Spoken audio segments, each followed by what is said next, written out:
गायकवाड़ जी एवं समस्त बहुजन समाज के गुरु संत एवं शहीद सबके चरणों में नमन करते हुए मंच पे हमारे मित्र लोकेश गुर्जर जी एवं सम्माननीय मंच और आयोजक टीम यहाँ की सामने बैठी हमारी माता बहनें, हमारे भाई, बड़े भाई, छोटे भाई, बुद्धिजीवी सभी को सादर जय भीम, नवोत्थाय, जय भारत। साथियों, जब हमें यहां से बोला गया कि खरगोन में ज्योतिबा फुले जी की जयंती पर बाबा साहेब भीमराव अंबेडकर जी की प्रतिमा का अनावरण होना है, पुतला बैठाया जाना है, तो मेरे और जगह भी कार्यक्रम थे, तो मैं सोच रहा था कि निवाड़ में अगर ऐसा हो रहा है और आजादी के 75 साल बाद ज्योतिबा फुले बाबा साहब भीमराव अंबेडकर के गुरु की प्रतिमा के अनावरण में अगर मैं नहीं गया तो मेरे लिए बहुत ही दुखद होगा।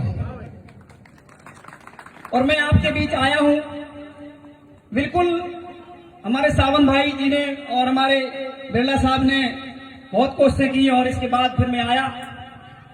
ये बड़ी ही दुखद बात है कि इस बीजेपी की सरकार में हमारे महापुरुषों का अपमान तो होता ही है, मूर्तियां तोड़ी जाती है, तमाम प्रकार की चीजें की जाती हैं, लेकिन आज सबसे बड़ी दुखद बात यह है कि मूर्ति भी नहीं लगाने दी गई और ये आरएसएस के लोग लगातार यहाँ पे इस प्रयास में रहे कि मूर्ति न लगे। इसके बाद भी आप लोगों का जज्बा, साहस जो बाबा साहब भीमराव अंबेडकर, ज्योतिबा फुले साहू जी महाराज से हमने सीखा है, उसको मैं नमन करता हूं कि आपने मूर्ति लगा के दी। साथियों, जैसा कि आप लोगों से सुनने मिला है कि यहाँ पे ओबीसी वर्ग के लोगों ने ही मूर्ति का विरोध किया है, तो मैं आपको बताना चाहूंगा कि जब 1845 में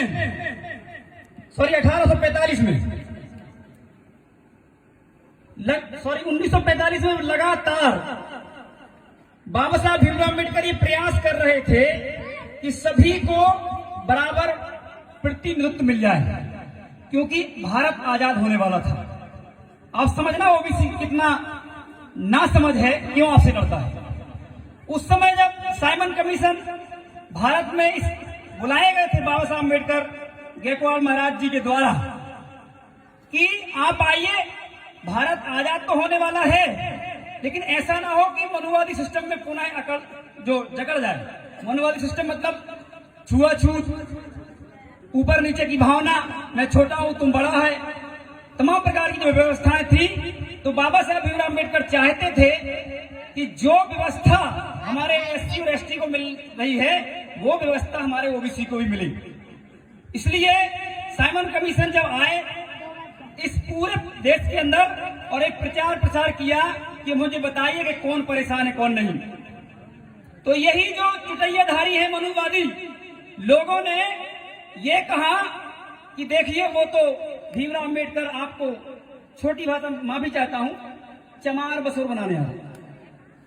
इस प्रकार से ब्राह्मणवादी सोच के लोगों ने फैलाया, जिनमें यही दांगी, यही लोधी, यही जाट, यही गुर्जर, यही प्रजापति, यही साहू, यही हमारी जितनी 3743 जातियां जो हैं, इनको ये बताने का प्रयास किया गया कि देखिए आपको वो छोटी कास्ट का बनाने आ रहे हैं, जबकि उसमें ये कहा बाबा साहब का सपना था कि अगर सर्वे हो गया ओबीसी वर्ग का तो उसको संख्या के अनुपात में हम जब देश आजाद होगा उसी समय हम लिखवा लेंगे। लेकिन क्या किया, यही लोधी समाज, यही गुर्जर समाज, जाट, यादव, तमाम जितनी भी जातियां हैं 3743 जातियां, इन्होंने ये अपने खेत में फटी हुई बनियान और चड्डी पे खड़े होकर ये बोला कि देखिए मैं तो खुश हूं, मैं तो क्षत्रिय हूं। और ये किसके कहने पे कहा, वही मनुवादी सोच के कहने पे। और आज भी जो मूर्ति लगने से रोकने का प्रयास किया गया है वही मनुवादी सोच के लोगों के द्वारा किया गया कृत्य साथ। इसलिए आप डरिए मत, अगर मैं भड़काने वाली बात नहीं कहूंगा बिल्कुल भी। अगर आप चाहें तो हम हैं और लोकन गुर्जर हैं, आपको कैसी रैली निकालना है यहाँ, हम वैसी रैली जब चाहे जब निकाल सकते हैं। अभी कहो तो वो भी, आप जिस प्रकार की कहो, और अगर एक दिन का टाइम दे दें आप, तो हम पूरी ओबीसी महासभा और बहुजन संगठनों को यहां इकट्ठा करके हम बाबा साहेब के संविधान की ताकत दिखाने का प्रयास करेंगे। हम लड़ना नहीं है, हम नहीं लड़ना चाहते। अरे तुम हमसे क्या लड़ोगे? तुम्हारी संख्या ही नहीं है, तुम्हारी इतनी हिम्मत नहीं है कि तुम इस देश को संविधान दे सको। तुम्हारी हिम्मत नहीं है इस देश के अंदर जो संविधान बना है उसका एक भी आर्टिकल आप लिख देते। आपको उस पुतले से डर लगता है, लगता कि नहीं लगता? लेकिन ओबीसी समाज को यह मालूम नहीं है कि अगर 340 अनुच्छेद पढ़ लिया होता, ये मंत्र कहलाते हैं जो मनुवादी मंत्र देते हैं, मंत्र जैसे वो बोलते हैं कई प्रकार के, उसी प्रकार के ओबीसी के लिए, ओबीसी के उद्धार के लिए मंत्र लिखा हुआ है संविधान में। क्या? 340 अनुच्छेद। अगर इस देश में आजादी के बाद जिसकी भी सरकार बने, उसके बाद इन लोधी, यादव, कुर्मी, कुशवाहा, जाट, गुर्जर, साहू, प्रजापति, रजक 3070 जातियों की गिनती होना चाहिए। ये बाबा साहब भीमराव अंबेडकर ने हमारे लिए, हमारे बच्चों के लिए, हमारे भविष्य के लिए रजिस्ट्री करके गए। रजिस्ट्री। और जो लोग बता रहे कि यहाँ पे जो समाज रहता है, अरे मूर्खों, तुम्हारे बच्चे भी उन्हीं की कलम के कारण, उन्हीं मंडल कमीशन के कारण तुम्हारे बच्चे भी नौकरी करते होंगे, और तुम मूर्ख हो और आरएसएस की बातों में आके आपने इस प्रकार का कृत्य किया। अरे बाबा साहब भीमराव अम्बेडकर को सिंबल अपनाने पूरी दुनिया रिसर्च आज ही कर रही है, एक एक शब्द पे, लेकिन तुम मूर्ख एक पुतले से डर रहे हो, सिंपल पुतले से डर रहे हैं।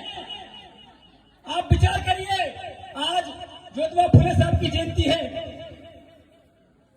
1827 में जब ज्योतिबा फुले साहब का जन्म हुआ, तो इस देश के अंदर तमाम कुरीतियां, कुएं पे पानी नहीं भरने दिया जा रहा है, तालाब में पानी नहीं भरने दिया जा रहा है, गाय पानी पी रही है, बैल पानी पी रहा है, बकरी भी पानी पी रही है, बिल्ली भी पानी पी रहा है, लेकिन ओबीसी एसटी के लोगों को प्रतिबंध था। तब उस समय ज्योतिबा फुले शिक्षा के जनक का जन्म हुआ। उस समय जब इस देश के अंदर हमारे लोगों को संपत्ति रखने तक का अधिकार नहीं था।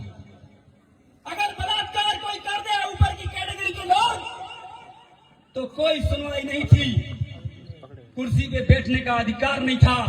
तमाम प्रकार की जितनी भी कुरीतियां होती हैं, सारी कुरीतियों के खिलाफ इस मसीहा ने जन्म लेकर जो आग लगाई आजादी की, और उस आजादी को बाबा साहब भीमराव अम्बेडकर ने एक शिक्षा के रूप में लेके, ज्योतिबा फुले कौन थी? हम सब जानते हैं कि उस समय कोई भी हमारे समाज का पढ़ा लिखा नहीं था। क्यों? क्योंकि हमारे अंदर ओबीसी एसटी एससी समाज के बीच ये फैला गया था कि अगर आप शिक्षा ग्रहण करोगे तो आपकी 7 पीढ़ियां नरक में जाएंगी। फैलाया कि नहीं फैलाया था?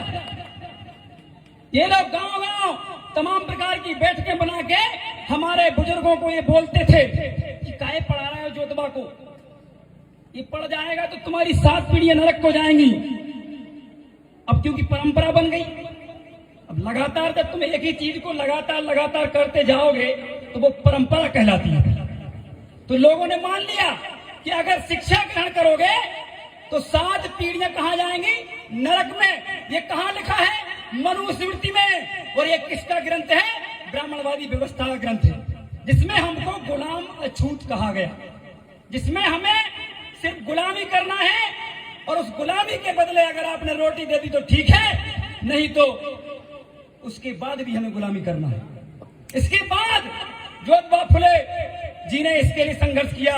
उनकी शिक्षा, उनको पढ़ने लिखने नहीं दिया गया और उनको उनके पिताजी ने ही बाहर कर दिया। इसके बाद उनकी 13 साल की आयु में 8 साल की सविता फुले के साथ शादी हो गई और अपने पिताजी के साथ वो काम करने लगे। पिताजी को लगा कि बहुत तेज है लड़का, जो भी कहते हैं कर देता है। कुछ लोगों के बीच जब ऐसे बैठते हैं तो उन्होंने बोला कि ज्योतिबा को पढ़ाइए। उस समय जो मिशनरी स्कूल होते हैं उसमें पुणे 1841 में ज्योतिबा फुले साहब की शिक्षा पुनः शुरू की गई और अंग्रेजी माध्यम से 3 साल फिर पढ़े। इसके बाद उन्होंने फिर छोड़ दी और अपने कामकाज में लग गए।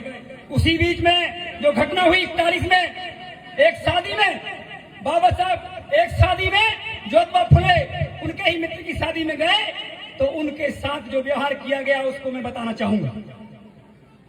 आप सोचिए उस समय, आज से उस समय क्या हुआ उनके ऊपर। जब वो शादी में जा रहे थे तो बोले किस जात का है, वो माली जात का।